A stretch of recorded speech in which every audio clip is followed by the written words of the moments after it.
नमस्कार, प्रॉपर्टी 24 में आप सभी का स्वागत है और मैं हूं आपके साथ जूही सक्सेना। प्रॉपर्टी से जुड़ी छोटी छोटी और अहम खबरों के साथ एक बार फिर हम हाजिर हैं। सबसे पहले देख लेते हैं अहम खबरें।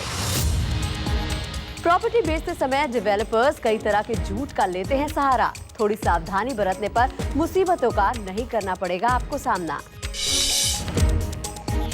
डेवलपर्स से परेशान ग्राहक सोशल मीडिया का कर रहे हैं जमकर उपयोग। डेवलपर्स को वादा पूरा करने पर कर रहे हैं मजबूर।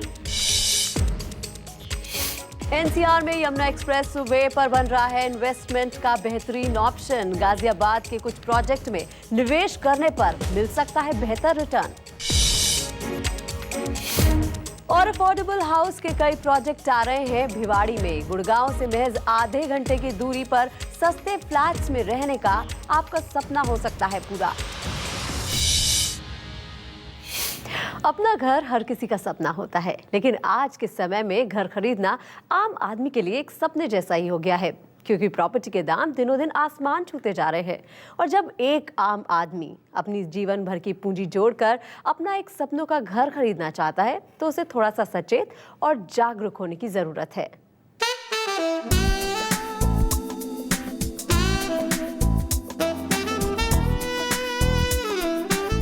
अगर आप अपना मकान खरीदने जा रहे हैं तो कुछ बातों का ध्यान रखना जरूरी है, खासकर तब जब ये आपका प्रॉपर्टी खरीदने का पहला अनुभव हो, क्योंकि ज्यादातर बिल्डर्स ऐसे ही ग्राहकों को कुछ लुभावने वादे, झूठे वादे या मुफ्त की सुविधाओं के नाम पर अपनी बातों में फंसा लेते हैं। लेकिन आज हम आपको बताने जा रहे हैं बिल्डर्स द्वारा दिए जाने वाले कुछ ऐसे ऑफर जिनसे आपको हमेशा बचना चाहिए। दावा नंबर 1, कभी नहीं घटेंगे प्रॉपर्टी के रेट। सबसे पहला जो झूठ बोला जाता है वो है प्रॉपर्टी के दाम कभी नहीं घटते, जबकि सच्चाई ये है कि प्रॉपर्टी के दाम भी दूसरी चीजों की तरह घटते भी हैं और बढ़ते भी हैं। हालांकि प्रॉपर्टी के दाम शेयर बाजार की तरह रोज नहीं घटते बढ़ते, क्योंकि प्रॉपर्टी की कीमतें काफी समय तक स्थिर रहती हैं। दावा नंबर 2, ये प्रोजेक्ट है सबसे सस्ता। आप जिस किसी बिल्डर के पास जाएंगे वो आपको यही कहेगा कि ये प्रोजेक्ट इस एरिया का सबसे सस्ता प्रोजेक्ट है। कहे भी क्यों ना, उन्हें अपना फ्लैट जो बेचना है। लेकिन अगर वो आपको अपना फ्लैट मार्केट प्राइस से कम दे रहा है, तो ऐसे में आपको कुछ बातों पर ध्यान देना जरूरी है, जैसे कि जो फ्लैट आप खरीद रहे हैं उसका साइज और फ्लैटों के मुकाबले कम तो नहीं, क्योंकि ऐसे हालात में बिल्डर साइज के हिसाब से मुनाफा कमाते हैं, ना कि प्राइस टैग के हिसाब से। दावा नंबर 3, जल्द बढ़ेंगे रेट। जब भी आप कोई फ्लैट देखने के लिए बिल्डर के पास जाते हैं और उससे कुछ समय सोचने के लिए मांगते हैं, तो हर बिल्डर का एक ही जवाब होगा, सर ये प्रोजेक्ट तो लगभग बिक चुका है और रेट जल्द ही और अधिक बढ़ जाएंगे। और ये सुनकर लोग हड़बड़ाहट में फ्लैट खरीदने को उत्सुक हो जाते हैं। लेकिन आपको बता दें कि ये सिर्फ एक झूठ है, क्योंकि एक सर्वे के मुताबिक दिल्ली, एनसीआर और अन्य बड़े शहरों में लगभग 30% फ्लैट्स खाली हैं, जिन्हें अभी तक खरीदा ही नहीं गया है। दावा नंबर 4, समय पर पूरा होगा प्रोजेक्ट। सभी बिल्डर आपसे वादा करते हैं कि वो अपना प्रोजेक्ट दिए गए समय पर पूरा कर लेंगे, लेकिन सच्चाई से सभी वाकिफ हैं कि ऐसा सिर्फ प्रोजेक्ट शुरू होते समय कहा जाता है। लेकिन प्रॉपर्टी एक्सपर्ट्स कहते हैं कि अगर आप इस परेशानी से बचना चाहते हैं तो परचेज एग्रीमेंट में ये क्लॉज जरूर रखवाएं कि बिल्डर बायर को इस तारीख को मकान दे देगा। दावा नंबर 5, सैंपल फ्लैट जैसा होगा आपका फ्लैट। बायर्स को लुभाने के लिए सबसे बड़ा छलावा होते हैं सैंपल फ्लैट। जी हाँ, सैंपल फ्लैट की खूबसूरती को देखकर लोग सोचते हैं कि उनका फ्लैट भी कुछ ऐसा ही होगा। लेकिन क्या आप जानते हैं कि सैंपल फ्लैट में सभी चीजों को इतनी खूबसूरती से सजाने के लिए इंटीरियर डिजाइनर्स को हायर किया जाता है, जो लाइटिंग से लेकर फर्नीचर तक सभी चीजों का इस तरह सेटलमेंट करते हैं कि आपको सैंपल फ्लैट्स को लेकर भ्रम हो जाता है। असल में सैंपल फ्लैट में बेड से लेकर फर्नीचर तक सभी चीजें साइज में असल चीजों के मुकाबले छोटे होते हैं, जिससे आपको फ्लैट खूबसूरत और ज्यादा स्पेशियस दिखाई देता है। दावा नंबर 6, फ्लैट के साथ मिलेगा फ्री ऑफर। बायर्स को अपनी तरफ आकर्षित करने के लिए बिल्डर्स लोक लुभावने ऑफर्स के साथ आते हैं। कोई फ्लैट के साथ फ्री कार देता है, तो कोई फ्लैट के साथ मॉड्यूलर किचन देता है। ऐसे ही सभी बिल्डर्स अपने अपने ऑफर्स के साथ आते हैं। लेकिन क्या आपको पता है कि ऐसे ऑफर्स में बिल्डर फ्लैट और ऑफर्स में देने वाले सामान की कीमतों को जोड़कर आपको फ्लैट की कीमत बताते हैं। इससे बचने के लिए आपको ऑफर्स के चक्कर में ना पड़कर कैश अमाउंट पर डिस्काउंट पर जोर देना चाहिए। दावा नंबर 7, हम दिलाएंगे सबसे सस्ता लोन। बिल्डर्स किसी न किसी बैंक के साथ टाई अप रखते हैं, लेकिन टाई अप का मतलब ये बिल्कुल नहीं होता कि आपको बैंक सस्ते में होम लोन दिला रहा है। कई बैंक आपको ये दिलासा देकर भी फंसाते हैं कि जल्द ही होम लोन रेट नीचे आने वाले हैं, लेकिन ऐसे दावों पर बिल्कुल भरोसा ना करें, क्योंकि जरूरी नहीं होता कि रेट नीचे ही आए। दावा नंबर 8, पूरा बुकिंग अमाउंट होगा वापस। इस बात की शिकायत बहुत सारे बायर्स करते हैं कि फ्लैट बुक कराते समय उन्हें बुकिंग अमाउंट का पूरा पैसा वापस करने की बात हुई थी, लेकिन बिल्डर ने पूरा पैसा वापस नहीं किया। बिल्डर फ्लैट बुक करते समय बायर से कई वादे करते हैं, लेकिन बाद में उन वादों को पूरा नहीं किया जाता। ये एक सच्चाई है।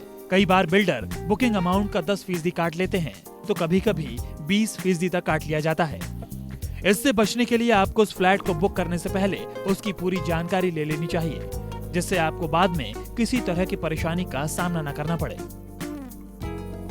तो ये हैं कुछ बातें जिसे अगर आप ध्यान में रखेंगे तो आप कुछ पैसे भी बचा पाएंगे और अपने सपनों के घर में रहते हुए आपको किसी तरह की परेशानी से दो चार भी नहीं होना पड़ेगा। राजीव रंजन के साथ सावन शर्मा, दिल्ली, न्यूज़ 24।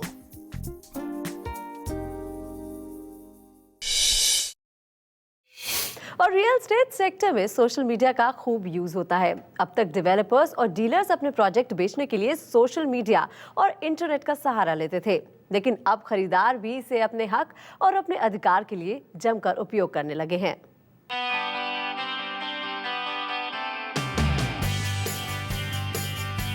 घर खरीदार परेशान करने वाले बिल्डर्स और वादा करके मुकर जाने वाले डेवलपर्स के खिलाफ आवाज उठाने के लिए फेसबुक और ट्विटर जैसे सोशल नेटवर्किंग साइट्स का इस्तेमाल कर रहे हैं। वे पोजीशन में देरी और दूसरी गड़बड़ियों के खिलाफ इस तरह से विरोध दर्ज करा रहे हैं।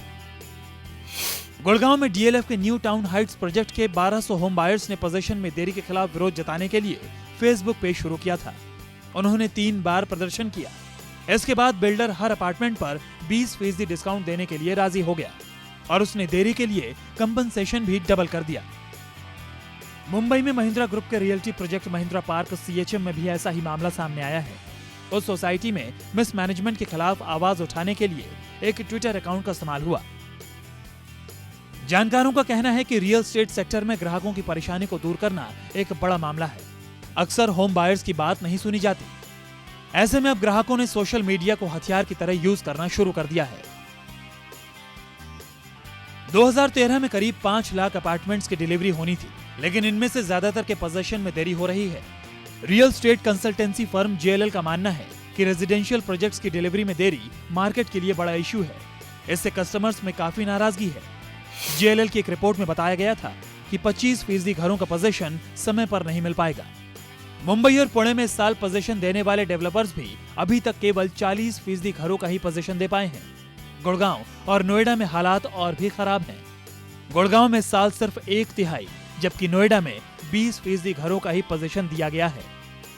पोजीशन नहीं मिलने की वजह से ग्राहकों को दोहरी मार का सामना करना पड़ रहा है। एक तरफ तो उन्हें महंगी ईएमआई भरनी पड़ रही है, वहीं दूसरी ओर उन्हें रेंट भी देना पड़ रहा है। इस तरह की परेशानी से जूझ रहे दूसरे ग्राहकों को साथ लाकर ऐसी मुसीबतों से जल्द छुटकारा पाने के लिए अब घर के खरीदार सोशल मीडिया को हथियार की तरह इस्तेमाल कर रहे हैं।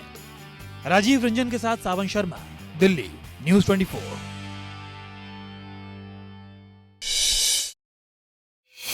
और चलिए अब शुरू करते हैं सवाल जवाब का सिलसिला। आपके सवालों के जवाब देने के लिए हमारे साथ स्टूडियो में मौजूद है विला रियल्टर्स के एमडी प्रमोद चौधरी। आपका बहुत बहुत स्वागत है स्टूडियो में। चलिए सवाल जवाब का सिलसिला शुरू करते हैं और हमारे साथ पवन जुड़ गए हैं चंडीगढ़ से। जी पवन, पूछिए अपना सवाल।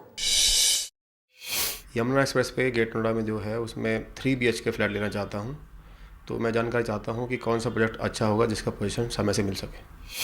पवन जी, यमुना एक्सप्रेस वे पे बहुत सारे प्रोजेक्ट हैं और बहुत सारे रिनॉन डेवलपर हैं जिनके प्रोजेक्ट यमुना एक्सप्रेस वे पे चल रहे हैं।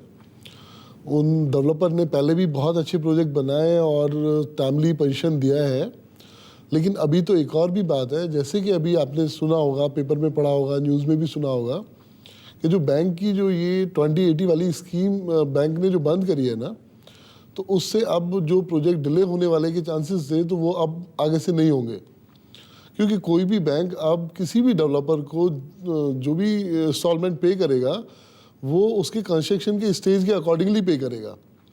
तो अब वो टेंशन काफ़ी हद तक आपकी ख़त्म हो गई है या ख़त्म हो जाएगी कि प्रोजेक्ट का पोजीशन डिले होने वाली। और अगर वहाँ अच्छे डेवलपर की बात करें तो 3C का बहुत अच्छा प्रोजेक्ट चल रहा है, आप उसमें निवेश कर सकते हैं। एक ATS का वहाँ बहुत अच्छा प्रोजेक्ट चल रहा है, ATS ने पहले भी बहुत अच्छे प्रोजेक्ट डिलीवर करें, आप वहाँ भी निवेश कर सकते हैं। एक इकनॉन का प्रोजेक्ट उधर चल रहा है, वो भी अच्छा एक प्रोजेक्ट है। एस का है वहाँ पे और ओएसिस का है वहाँ पे। तो बहुत सारे ऐसे प्रोजेक्ट हैं जिन्होंने टाइमली पहले भी डिलीवरी दी है और अच्छे प्रोजेक्ट बनाए। तो चलिए पवन, उम्मीद करते हैं कि आपको अपने सवाल का जवाब मिल गया होगा। अगले कॉलर है हमारे साथ, प्रदीप हैं जयपुर से। जी प्रदीप, पूछिए अपना सवाल। गाजियाबाद में निवेश के लिए कोई प्रॉपर्टी देख रहा हूँ जिसमें कि 5 साल के अंदर काफ़ी अच्छा रिटर्न मिल जाए। तो देख रहा हूँ कौन सा बिल्डर अच्छा है या कौन सा प्रोजेक्ट अच्छा है जिसमें थोड़ा सा बेनिफिट मिल जाए ज़्यादा से ज़्यादा। देखिए प्रदीप जी, पहले तो हमको डेवलपर के बजाय एरिया चूज़ करना पड़ेगा कि हम गाजियाबाद के किस पर्टिकुलर एरिया में इन्वेस्ट करना चाहते हैं। अगर वैसे अपकमिंग एरिया में हम देखें तो एक तो राजनगर एक्सटेंशन है और दूसरा इधर क्रॉसिंग रिपब्लिक है। क्रॉसिंग रिपब्लिक के साथ में लगा हुआ एक एरिया नोएडा वेस्ट भी है। तो इनमें बहुत अच्छे ऑप्शन अवेलेबल हैं। यहाँ अगर अच्छे डेवलपर की हम बात करें तो इधर अजनारा है, गौर है, पूर्वांचल है, ऐसे बहुत सारे और भी डेवलपर हैं। तो पहले आप अपना एरिया डिसाइड करिए, गाजियाबाद में आप किस एरिया में जाना चाहते हैं, तो उस तरफ जो है वहाँ बहुत सारे आपको अच्छे डेवलपर मिल जाएंगे। और अगला सवाल हमसे पूछा है अदिति मिश्रा ने दिल्ली से। जी अदिति, क्या है आपका सवाल? I am looking for a 2 BHK residential flat Delhi में एंड मुझे देखना जो ऑप्शन पता करना है कि कौन सा बेटर ऑप्शन है, कोंडली या फिर निमराना में से। देखिए अदिति, कोंडली और निमराना ही दोनों ही दिल्ली के अलग अलग दो अलग कोने हैं। अगर वैसे हम कोंडली की बात करें तो कोंडली भी बहुत अच्छा एरिया है, अपकमिंग एरिया है, बहुत सारे अच्छे प्रोजेक्ट हैं। लेकिन निमराना क्योंकि गुड़गांव का एक पार्ट है, जयपुर हाईवे पे है, तो गुड़गांव IT से बहुत डेवलप हुआ है और वहाँ इंटरनेशनल एयरपोर्ट होने की वजह से डेवलपमेंट बहुत तेज़ी से हुआ है। तो रहने और आपको इन्वेस्टमेंट पॉइंट ऑफ व्यू से दोनों ही लिहाज से बेहतर निमराना ही रहेगा और आप निमराना की तरफ बहुत अच्छे ऑप्शन देख सकते हैं। और अगला सवाल हमसे किया है प्रीति है मुंबई से। जी प्रीति, क्या है आपका सवाल? मैं NCR में विला के ऑप्शन सर्च कर रही हूँ, तो NCR में कहाँ विला के ऑप्शंस होंगे जो दिल्ली से अच्छी कनेक्टिविटी दे सकें, अगले 10 साल तक रिटर्न्स भी हों। प्रीति, NCR में विला के बहुत अच्छे ऑप्शंस NCR में अलग अलग जगहों पे अवेलेबल हैं। लेकिन अगर हम बेहतर रिटर्न की पॉइंट ऑफ व्यू को भी देख रहे हैं तो हमारे लिए बहुत अच्छे ऑप्शन, एक तो गुड़गांव का नया एक एरिया डेवलप हो रहा है जिसको बोलते हैं द्वारिका एक्सप्रेसवे।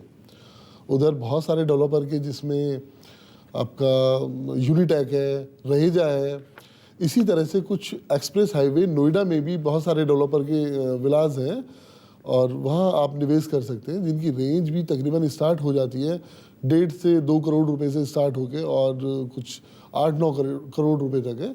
तो डिपेंड करता है योर बजट। पुणे से स्वाति शेट्टी का एक ईमेल आया है, ये जानना चाहती हैं कि नोएडा में लग्जरी अपार्टमेंट्स इनको कहां पर मिल जाएंगे जहां से स्कूल और मार्केट करीब हो, यानी कि 3 बेडरूम फ्लैट ये खरीदना चाहती हैं, तो इनके लिए क्या बेस्ट ऑप्शन हो सकते हैं? स्वाति, नोएडा में एक्सप्रेस हाईवे के ऊपर बहुत सारे लग्जरी प्रोजेक्ट हैं। वैसे तो लग्जरी प्रोजेक्ट की हर आदमी की अपनी डेफिनेशन एकदम से अलग होती है, लेकिन फिर भी बहुत सारे लग्जरी प्रोडक्ट हैं जिसमें कि 3C का है 300, लोटस 300 के नाम से। इसमें साइज स्टार्ट होता है 3550 स्क्वायर फीट से लेके 5350 स्क्वायर फीट तक का। इसी तरह से एक प्रोजेक्ट है ओमैक्स का, ओमैक्स ग्रैंड स्पा के नाम से, इसके भी सारे साइजेस बड़े हैं। और इसके अलावा JP में बहुत सारी ऑप्शंस अवेलेबल हैं, ATS का प्रोजेक्ट अवेलेबल है।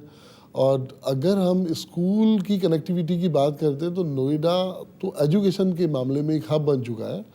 कोई भी इंटरनेशनल चेन ऐसी नहीं है जिसके स्कूल्स नोएडा में ना हो और सभी हर सेक्टर के नियर बाय हैं। तो ये सब एकदम से एक्सप्रेस हाईवे के नज़दीक वाली चीज़ें हैं सारी। तो उम्मीद करते हैं कि हमारे दर्शकों को सारे सवालों के जवाब अच्छे से मिल गए हैं। बहुत बहुत शुक्रिया इस तमाम जानकारी के लिए। Thank you. अगर आपके पास भी है प्रॉपर्टी से जुड़ा कोई भी सवाल, जानना चाहते हैं कहां प्रॉपर्टी खरीदना निवेश के लिए फायदेमंद है या कहां रहने के लिए मिल रही है सस्ती प्रॉपर्टी, तो आप हमें लिख भेजिए अपना सवाल। property24@bagnetwork.in पर। और इसी के साथ ही फिलहाल रुकते हैं एक बहुत छोटे से ब्रेक के लिए, लेकिन आप कहीं जाएगा नहीं, क्योंकि ब्रेक के बाद हम आपको प्रॉपर्टी 24 में दिखाएंगे एनसीआर में कहां पूरा हो रहा है सस्ते फ्लैट्स खरीदने का सपना।